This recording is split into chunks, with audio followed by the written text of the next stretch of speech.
stop Trump from using the California National Guard to keep the peace and keep order during these protests. CNN's Elena Treen is at Fort Bragg, North Carolina, where President Trump is speaking. And Elena, that's a big development, the judge denying California's request. Tell us about that, and tell us what the president has been saying in his Fort Bragg speech. Yeah, I mean, it's a huge deal for the president here and his administration. And we heard just moments ago the president saying that he wants to liberate Los Angeles and really attacking Governor Gavin Newsom and Mayor Bass for the way that they've been responding to him calling in the National Guard and the Marines to go and try and quell these protests. Where obviously, I'm sure if he's not alerted about it on stage, we'll soon after be hearing from him directly, I'm sure, lauding that decision from the court. But to go back to some of the criticism we heard, just now I'm hearing him use that nickname for his derogatory nickname. Some of the credit for Governor Newsom's surge in visibility, shall we say, is owed to Donald Trump. 100%. Right? And so if Trump, wants Newsom to be the Democratic nominee in 28, he thinks that's who Republicans should run against. I mean, I think that there's some of that potentially going on as well. I mean, he clearly wants to pick this fight with him. And, Trump also kind of delights in seeing his enemies attempt to take him on and not succeed, right?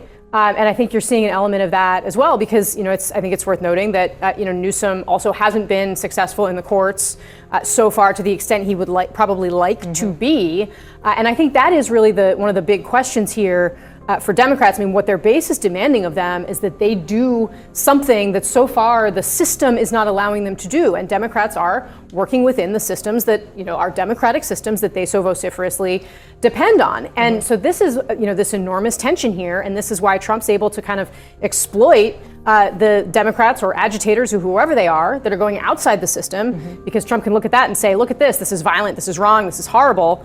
But on the flip side, the systems that are in place have not so far given Democrats. In Los Angeles, the governor of California, the mayor of Los Angeles,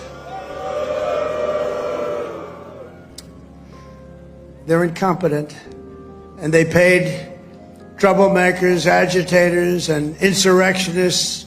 They're engaged in this willful attempt to nullify federal law and aid the occupation of the city by criminal invaders.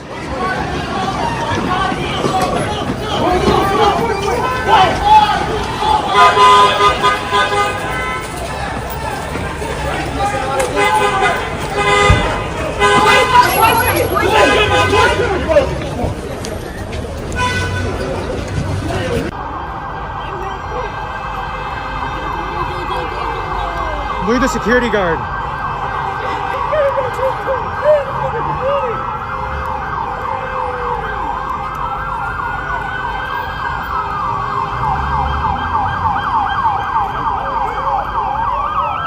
Let's go, let's show next spot. Oh shit, they're in.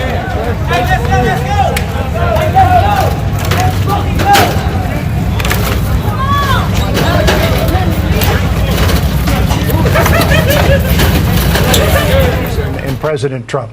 Gavin Newsom, after President Trump said in the noon hour in the Oval Office that he called him yesterday or the other day, Gavin Newsom tweeted the following. He said, quote, "There was no call, not even a voicemail. Americans should be alarmed that a president deploying Marines on our streets doesn't even know who he's talking to." Well, President Trump contacted me from Air Force One on his way to Fort Bragg, North Carolina, where he'll be in just a little while.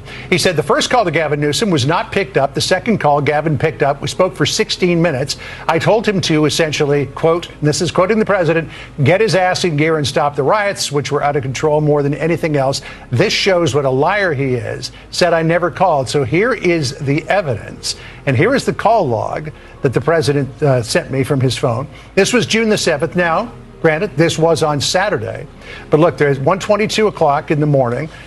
Which would have been 10 o'clock at night, 10:22 at night, California time. There was an outgoing call for 4 seconds. And then there was an outgoing call for 16 minutes. So that from the president, which says is proof that he spoke to